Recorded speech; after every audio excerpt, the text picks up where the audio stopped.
पाटलिपुत्र नगर में 4 ब्राह्मण मित्र रहते थे। वो बहुत करीब थे। एक दिन नगर में महात्मा बेरावानंद का आगमन हुआ। चारों ब्राह्मण महात्मा के पास गए और प्रार्थना की, आप चमत्कारिक शक्तियों वाले एक महान पवित्र व्यक्ति हैं। अब हम जैसे गरीब लोगों की किस्मत बदल सकते हैं। महात्मा को उन चारों ब्राह्मणों पर दया आ गई और उन्होंने उन्हें एक एक मोमबत्ती दी और कहा, हिमालय जाओ, नीचे से अपनी खुली हथेलियों पर मोमबत्तियां लेकर उत्तर की ओर बढ़ो। जहाँ भी मोमबत्ती हथेली से गिर जाएगी, खुदाई करने पर उसे अपना भाग्य वहीं पर मिलेगा। ब्राह्मणों ने महात्मा को प्रणाम किया और वो सब हिमालय की ओर निकल पड़े। निर्देश अनुसार उत्तर की ओर बढ़ने लगे। कुछ दूरी पर उनमें से एक के हाथ से मोमबत्ती गिर गई। उसने उस स्थान को खोदना शुरू कर दिया जहां पर मोमबत्ती गिरी थी। जब उसने खुदाई करी तो उसे तांबे के बर्तन मिले, जिसे देखकर उसे थोड़ी सी खुशी हुई।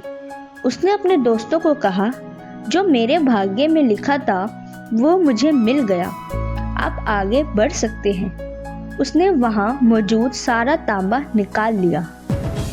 बाकी 3 आगे बढ़ गए। कुछ दूर चलने पर एक और ब्राह्मण की हथेली से मोमबत्ती गिर गई। जब उसने खुदाई करी तो उसे चांदी मिली। ब्राह्मण ने बाकी दोनों को सुझाव दिया, दोस्तों आगे क्यों जाएं? हम तीनों के लिए पर्याप्त चांदी है। अन्य दो ने कहा, नहीं, पहले ये तांबा था, फिर वह चांदी, और हमें यकीन है कि एक सोने की खदान आगे हमारा इंतजार कर रही है। हम आगे बढ़ेंगे।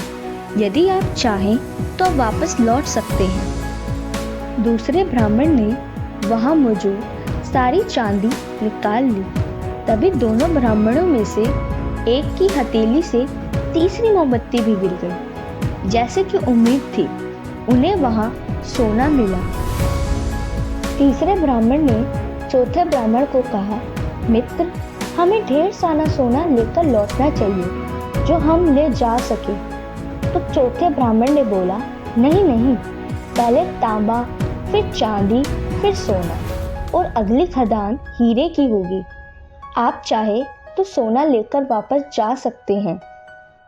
कुछ देर अकेले चलने के बाद चौथा ब्राह्मण रास्ता भटक गया और वो भटककर एक खुले मैदान में पहुंच गया, जहां खून से लथपथ एक आदमी खड़ा था, जिसके सिर पर एक बड़ा पहिया घूम रहा था।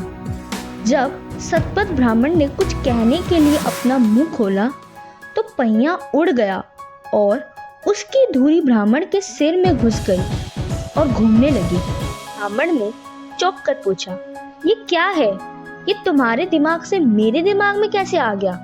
तो उस खून से लथपथ आदमी ने कहा, अत्यधिक लालच का परिणाम। लालच के कारण मैं इस भयानक स्थिति में पहुंच गया था। आपके आगमन ने मेरे ऊपर से श्राप हटा दिया। मुझे कब मुक्ति मिलेगी?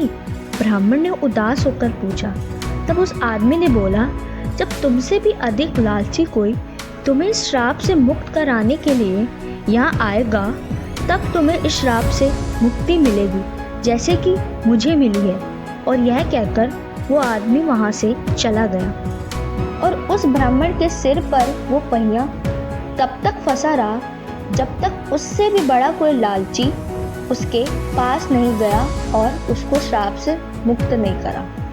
इस कहानी से हमें यह सीख मिलती है कि संतोष सबसे बड़ा धन है। अधिक से अधिक का लालच ना करें, अन्यथा आप कभी न खत्म होने वाले दुष्ट चक्र में फंस सकते हैं। जैसे उस व्यक्ति के सिर पर लगा पहिया उस चक्र का प्रतीक था।